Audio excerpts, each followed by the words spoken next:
السلام علیکم ورحمۃ اللہ وبرکاتہ۔ الحمد للہ رب العالمین والعاقبۃ للمتقین والصلاة والسلام علی اشرف الانبیاء والمرسلین نبینا محمد وعلی آلہ وصحبہ اجمعین اما بعد، فعن ابی ہریرۃ رضی اللہ تعالی عنہ قال قال رسول اللہ صلی اللہ علیہ وسلم ان تحت كل شعرة جنابة فاغسلوا الشعر وأنقوا البشر، رواه أبو داود والترمذي وضعفاه، ولأحمد عن عائشة رضي الله تعالى عنها نحوه وفيه راو مجهول۔ بلوغ المرام من ادلة الاحکام کی حدیث نمبر 108 ابھی آپ کے سامنے پڑھی گئی ہے، اور یہ باب کی آخری روایت ہے۔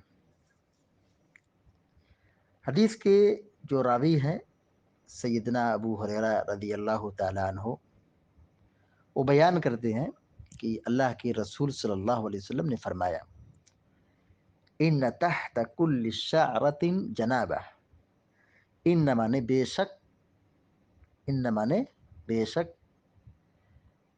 تحت مانے نیچے، تحت مانے نیچے، کل کل مانے سب، ہر،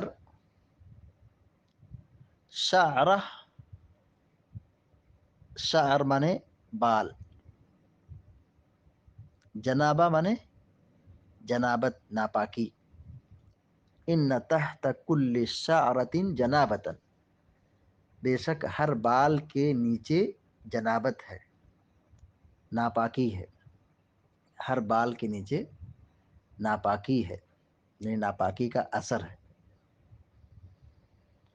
فغسلوا الشعر، فغسلوا کیا پڑھیں گے؟ فغسلوا، تم لوگ دھلو، فغسلوا کا معنی ہوگا تم لوگ دھلو، فغسلوا تم لوگ دھلو، الشعر بال، شعر مانے بال، فغسلوا الشعر تم لوگ بال دھلو،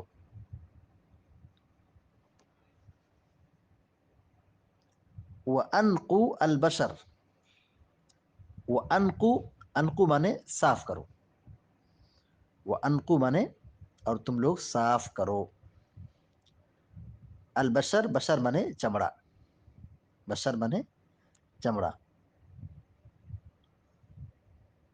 پیارے نبی صلی اللہ علیہ وسلم نے فرمایا ان تحت کل شعرۃ جنابہ، بے شک ہر بال کے نیچے جنابت ہے، بے شک ہر بال کے نیچے ناپاکی کا اثر ہے، جنابت کا اثر ہے۔ فغسلوا الشعر تم لوگ بال کو دھلو، یعنی اچھی طرح پانی سے دھلو، وانقوا البشر اور چمڑے کو صاف کرو، چمڑے کو صاف کرو یعنی اچھی طرح رگڑ رگڑ کر دھلو۔ رواہ ابو داود والترمذی، اس حدیث کو امام ابو داود رحمہ اللہ نے اور امام ترمذی رحمہ اللہ نے بیان کیا ہے، روایت کی ہے۔ وضعفاہ، اور ان دونوں نے اس کو ضعیف قرار دیا، یعنی امام ترمذی، امام ابو داود رحمہ اللہ نے اس روایت کو ضعیف قرار دیا ہے۔ وَلِأَحْمَدَ عَنْ عَائِشَةَ رضی اللہ تعالی عنہا نحوہ، اور مسند احمد میں حضرت عائشہ صدیقہ رضی اللہ تعالیٰ عنہ سے مروی ہے، نحوہ اسی طرح، یعنی اسی جیسی روایت مسند احمد میں عائشہ رضی اللہ تعالیٰ عنہ سے ہے، اور یہاں پہ کس کی روایت ہے؟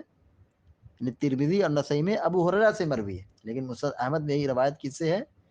ام المؤمنین حضرت عائشہ صدیقہ رضی اللہ تعالیٰ عنہ سے مروی ہے۔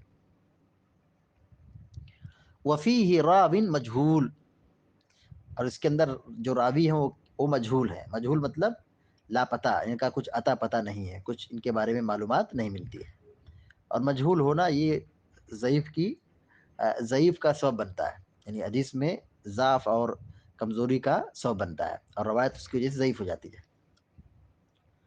تو بہرحال حدیث نمبر 108 جو ابھی پڑھی گئی ہے، ابو ہریرہ رضی اللہ تعالیٰ عنہ سے روایت ہے کہ قال رسول اللہ صلی اللہ علیہ وسلم کہ اللہ کے رسول صلی اللہ علیہ وسلم نے فرمایا ان تحت کل شعرۃ جنابہ، بے شک ہر بال کے نیچے جنابت ہے، جنابت کا اثر ہے، ناپاکی ہے۔ فاغسلوا الشعر، بال کو دھلو، وانقوا البشر، اور چمڑے کو صاف کرو۔ یہ حدیث سند کے اعتبار سے کمزور ہے، ضعیف ہے۔ کمزور ہونے اور ضعیف ہونے کی جو وجہ ہے وہ یہ کہ اس کی سند میں ایک راوی ہیں حارث ابن وجیح، حارث بن وجیح، یہی راوی کیا ہے؟ غیر معتبر ہے۔ محدثین نے ان کی روایت کو منکر قرار دیا ہے، یعنی ان کی روایت قابل قبول نہیں ہے، صحیح نہیں ہے، روایت کیا ہوگی؟ ضعیف ہوگی۔ کس وجہ سے ضعیف ہوگی؟ کیونکہ اس کی سند میں ایک راوی ہے حارث، کیا نام ہے؟ حارث بن وجیح، یہ منکر راوی ہے۔ حافظ ابن حجر العسقلانی رحمہ اللہ کا ایک خاص اسلوب ہے، وہ یہ کہ باب کے اخیر میں ضعیف حدیثوں کو ذکر کرتے ہیں۔ شروع کے اندر صحیح حدیثیں ہوتی ہیں اور باب کے اخیر میں اکثر وہ ضعیف حدیثوں کو ذکر کرتے ہیں، اور پھر اس کی کمزوری بھی بیان کر دیا۔ ایسا نہیں کہ صرف حدیث کو بیان کر دیا چھوڑ دیا، نہیں، جہاں حدیث کمزور ہے، ضعیف ہے، وہاں فوراً اشارہ کر دیا، بیان کر دیا کہ حدیث کیا ہے؟ کمزور ہے، ضعیف ہے، اور اس کی وجہ بھی بتا دی۔ تو حدیث کا جو مطلب ہے بالکل واضح ہے کہ بال کے اندر تک پانی پہنچانا ہے، یعنی جب غسل کرنا ہے تو بال کی جڑ تک پانی پہنچانا ہے۔ وہ مطلب قطعاً نہیں ہے کہ بال کے نیچے گندگی ہے، بال کے نیچے گندگی ہے ایسا ناپاکی ہے، ایسا کچھ بھی مطلب نہیں ہے، مطلب یہ بات عقلاً بھی درست نہیں ہے۔ البتہ غسل کے اندر بال کی جڑ تک پانی پہنچایا جائے گا، بال کی جڑ تک پانی داخل کیا جائے گا۔ غسل اسی وقت مکمل ہوگا جب پورے جسم کو پانی چھو لے، یعنی پورے جسم میں پانی داخل ہو جائے اور تر ہو جائے، کوئی جگہ خشک باقی نہ ہو، یعنی سر سے لے کے پیر تک پورے بال کی جڑ تک پانی پہنچانا ہے، اور جسم کے اور چمڑے کے ہر حصے پر پانی داخل کرنا، پانی پہنچانا ہے، دھلنا ہے۔ رہی بات ہے کہ بال کے نیچے گندگی ہے، ناپاکی ہے، تو ایسا کچھ بھی نہیں ہے، بال کے نیچے گندگی اور ناپاکی نہیں ہے۔ البتہ یہ کہ غسل میں بال کی جڑ تک پانی پہنچایا جائے گا اور پورے جسم میں پانی بہایا جائے گا، تبھی غسل ہوگا۔ اگر جسم کا کوئی حصہ خشک باقی رہے تو پھر یہ غسل میں رکاوٹ پیدا ہوتا ہے، یعنی غسل مکمل نہیں ہوا، غسل کے اندر خلل ہے، غسل ناقص ہے، غسل نہیں ہوا ہے۔ یہاں پر باب مکمل ہوا اللہ رب العالمین کی توفیق سے۔ اللہ تعالی ہم سب کو نیک عمل کی توفیق عطا فرمائے، آمین یا رب العالمین۔ یہ جو باب چل رہا تھا 8واں باب، باب الغسل و حکم الجنوب، یعنی غسل اور جنابت کے متعلق جو احکام و مسائل تھے یہاں اس باب میں بیان کیے گئے۔ تو یہاں پر مختصر طور پر کچھ باتیں یاد رکھنا ضروری ہے، وہ یہ: نمبر 1، غسل کب واجب ہوتا ہے، غسل کب ٹوٹ جاتا ہے، کب واجب ہوتا ہے، یعنی غسل کب کب کرنا چاہیے۔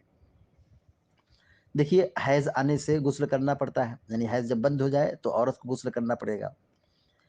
اسی طرح نفاس کا خون جب بند ہو جائے تو اس کو نہانا پڑے گا، غسل کرنا پڑے گا۔ ہم بستری کے بعد میاں بیوی دونوں کو غسل کرنا پڑے گا۔ اسی طریقے سے احتلام ہو جائے اس میں بھی غسل کرنا ہوتا ہے، اور بعض فقہا نے جمعہ کے دن غسل کرنے کو بھی واجب قرار دیا ہے، تو جمعہ کے دن بھی غسل کرنا چاہیے۔ اسی طرح کوئی آدمی اسلام قبول کرے تو قبول اسلام کے بعد فوراً اس کو غسل کرنا چاہیے، یعنی غسل کر کے اسلام قبول کرنا چاہیے۔ بہرحال یہ مختلف فی مسئلہ ہے۔ غسل کا طریقہ کیا ہے، غسل کیسے کریں، غسل کیسے کریں، اس سے پہلے باب میں تفصیل کے ساتھ حدیث گزر چکی ہے اور اس کی وضاحت بھی کی جا چکی ہے۔